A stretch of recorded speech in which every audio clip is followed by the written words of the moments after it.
أهلا وسهلا بكم في حلقة جديدة من أسرار شرق أوسطية.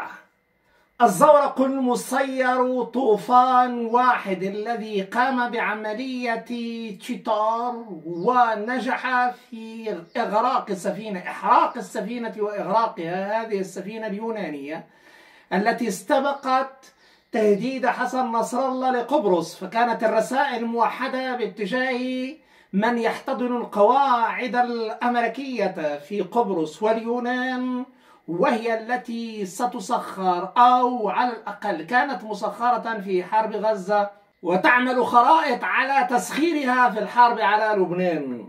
إذا الضربة الأساسية لإغراق تشيتار بزورق مسير هذا كله أعطانا سمة أساسية لبعض الخصائص التقنية كما حددها اليمني. من جهة أولى نحن نتحدث عن سرعة 35 ميل في الساعة. أحسن زورق دروني صنعته الولايات المتحدة الأمريكية ولصالح أوكرانيا واستخدم ضد البحرية الروسية لا يتجاوز 22 ميلا بحريا. إذا أمامنا هذا الفارق 8 أميال بحرية ما بين تكنولوجيا اليمن وما بين التكنولوجيا الغربية في أحدث ما اعتبر عملانيا ضد البحرية الروسية في أوكرانيا وعلى شواطئ البحر الأسود.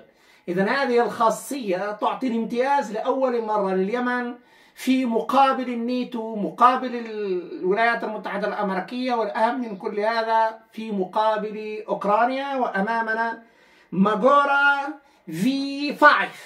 إذا هذه الآلية الروبوتية المستقلة على العموم لها قطر حركة في حدود 720 كيلومترا 450 ميل، لكن أمام طولها 5.5 فإننا نتحدث عن 22 عقدة فقط. هناك أيضا استخدام لفيندافال أو الريح العاصفة من البحرية الإسبانية، وهذا الطراز هو ماتيرو عموما وبدون طاقم، لأننا نتحدث عن USB غير مأهول أو ASV بدون طاقم أو درون شيبس كما هو معلوم. وهكذا فبالنسبة لهذا التميز هناك تميز على صعيد السرعة على وجه التحديد. إذا الأهداف التي يقصفها طوفان واحد والمعمد على طوفان الأقصى، هذا يؤكد أن كل الصناعة اليمنية والتي شهد بها عبد الملك الحوثي، رأينا صاروخ فلسطين من جاء، ولدينا الآن زورق مسير باسم الطوفان، طوفان الأقصى، طوفان واحد. وعندما نذكر طوفان واحد أوتوماتيكيا فنحن أمام شيء ثاني وشيء ثالث، والذي جرب وأمام هذه التقنية فارق التقنية ب8 عقد بحرية، فإن هذا الفارق فارق هام للغاية. المسألة الثانية والتي يجب الانتباه إليها، فإن طوفان واحد هذا الزورق المسير الذي جرب ونجح بشكل كامل، أولا فيه شيء مركزي وأساسي بالنسبة لخطاب الحوثي عندما ذكر بأن تشيتار كان فيه قصف عبر الزوارق، عبر زورق طوفان واحد، وبعدها وجدنا تفجيرا للسفينة. إذا هذا أمر يعني فيه مرحلتين في التدمير. على أي إذا أمامنا طوفان واحد، وبخاصية فإن تحرك الهدف أو ثباته هذا لا يعني شيء بالنسبة لطوفان واحد، فطوفان واحد يصل هذا الزورق المسير إلى هدفه كان ثابتا أو متحركا، وهذه الخاصية الثانية لطوفان واحد. هناك خاصية ثالثة ومهمة للغاية يحاول إلى الآن الجميع عدم كشفها، لأننا عندما نتحدث عن سي بي بي مثلا الذي لدى أوكرانيا، هناك تقنية بالأساس في عام 2021 يؤكد تقرير استخباري روسي بأن سي بي بي على وجه التحديد هذا الذي ظهر كتقنية درونية للبحر وأساسا للأعماق، فإننا نتحدث عن سي بي بتكنولوجيا لعام 2021 وأن إيران تمتلك نفس هذه التكنولوجيا. هذا معناه أن كل ما يعتقده الآن الغربي في سي بي بي في هذا الزورق، فإن هناك ما يعتقد أنه هام وأساسي وحاسم في هذه النظرة على وجه التحديد. إذن لدينا هذا الاعتبار الرئيس والحاسم في هذه النقطة على وجه التحديد. إذن مهم جدا الآن القول أن هناك تكنولوجيا ل 2021 في سي بي بي ربما قد تكون في طوفان واحد، هذا الزورق المسير، لأن هناك تكنولوجيا موجودة لل 2021 لدى إيران. والدليل الثاني الذي يعطي نفس هذه النتيجة ما أوردته على وجه التحديد ترتيبات لزورق تركي وبالتكنولوجيا بآخر تكنولوجيا أوكرانيا مع الأتراك، وهذا الذي أوضح أن إيران سبقت إلى هذه التقنية منذ نهاية 2020 وظهرت مقوماتها وأيضا إشهادها في 2021 على صعيد الناتو ومن ثم أيضا على صعيد أوكرانيا. إذن هذه هي الخاصية الثالثة. هناك خاصية رابعة أن وزن الزورق 150 كيلوغرام، يعني أن حالة الإصابة كما كان في تويتر كان موجها مباشرة إلى المحرك إلى هذه المنطقة، وكان فيه التحام أول أو اصطدام أول وثاني، وهذا كله معناه أننا نتحدث عن 150 كيلوغرام، هذا الذي قد يعطل أوتوماتيكيا إن كانت الإصابة في منطقة القيادة أو في المحرك أو في غرفة العمليات. إذن نحن نتحدث عن 150 كيلوغرام، هذا هو وزن الزورق طوفان واحد الذي خلق المفاجأة بتدمير تويتر وجعلها غارقة، أولا تحترق وبعدها غارقة ليتمم اليمنيون إغراقها بتفجيرها.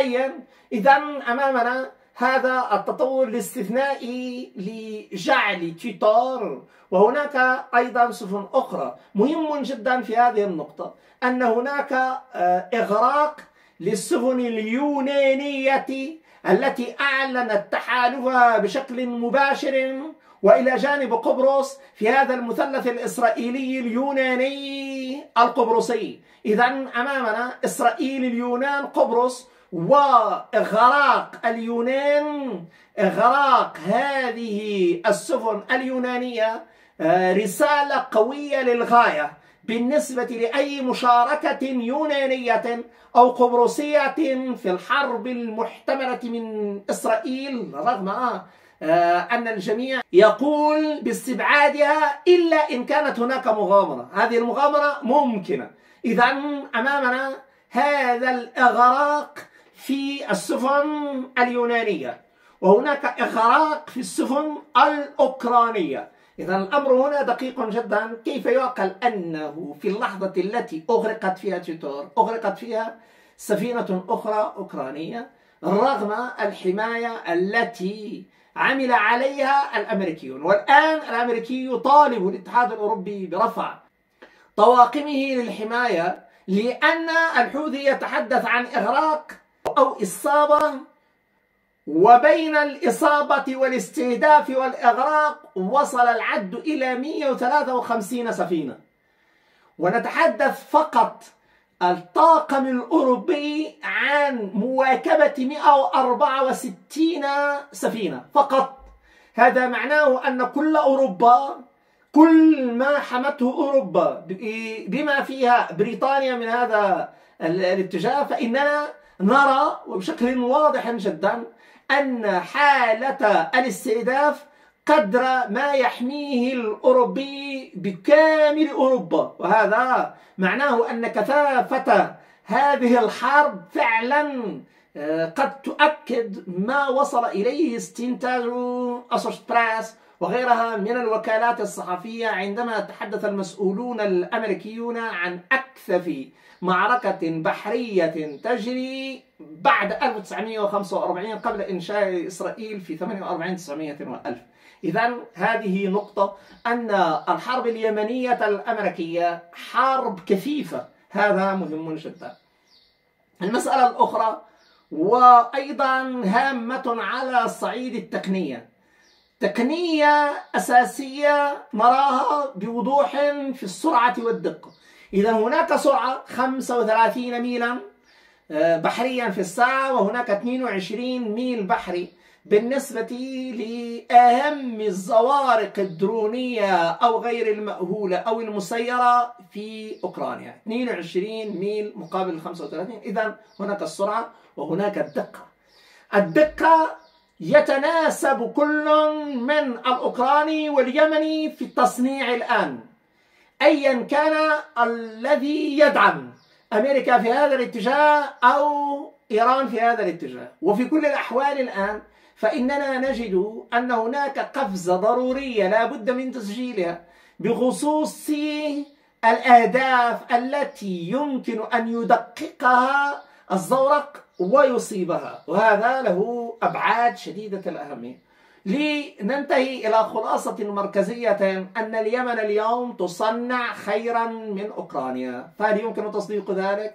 هل يمكن تصديق أن اليمن الآن تصنع خيرا من أمريكا، وهي التي إلى حدود هذه اللحظة تستثمر هذا المستوى في ضرب روسيا؟ إذا اليمن تستثمر ما لديها من أجل ضرب أمريكا، وما بين ضرب أوكرانيا باسم الناتو لروسيا، وأيضا في الاتجاه الآخر ضرب أمريكا. فإن الحالتين معا يعززان شيئا واحدا، أن هناك تكثيف تصنيعي وتطوير هائل يجري اليوم من أجل الضرب الموجه وبشكل كبير جدا إلى السفن الأمريكية. لكن الرسالة أخطر بكثير عندما ننظر إلى الحوثي وهو يقول إن هناك قصف لإيزنهاور حاملة الطائرات الأمريكية للمرة الثالثة، يعني لثالث مرة يقصف اليمنيون إيزنهاور حاملة الطائرات. ليس الأمر مرة واحدة وهذا يكفي، لكن هناك مستجد خطير للغاية عندما يتحدث اليمني عن طوفان واحد، طوفان اثنين، وطوفان ثلاثة، بمعنى أن إمكانية نقل 35 ميل سرعة كيف ستكون إذا طوفان اثنين وطوفان ثلاثة؟ أليس هذا إرهابا حقيقيا يرهب به اليمنيون عدوهم البريطاني الأمريكي أمام هذه الرسالة المدهشة للغاية؟ لأن لم نضع طوفان فقط، إنما طوفان واحد. إذا في طوفان اثنين، وعلى الأقل فطوفان اثنين سيكون له امتياز كبير على طوفان واحد، وطوفان واحد يمتاز على ما استخدمه الأمريكيون في أوكرانيا في السرعة والدقة. فكيف سيكون حال طوفان اثنين والمرة الرابعة في القصف أو الخامسة أو السادسة أيا كان الرقم، وتوجيه هذه الزوارق مباشرة إلى إيزنهاور؟ ماذا سيكون عليه الحال؟ هذا هو عمق الرسالة التي قد تدهش تماما الأمريكي، وأن المساس بلبنان قد يحول بشكل واضح كل البحر الأحمر إلى بحر فعلا أحمر بالدماء، لسبب بسيط جدا، لأننا نتحدث عن معركة بلا سقوف، معركة بلا حدود. هذا كله سيجعل ما بعد القصف الرابع أو الخامس سيكون حاسما، وسيكون بطوفان اثنين أو ثلاثة. فلتنتظر ايزنهاور إذن. وهذه هي الرسالة الأخطر على أمريكا، تزلزل في واقع الأمر أمريكا، لأن هناك مفاجآت تكنولوجية غير مسبوقة. شكرا جزيلا وإلى اللقاء.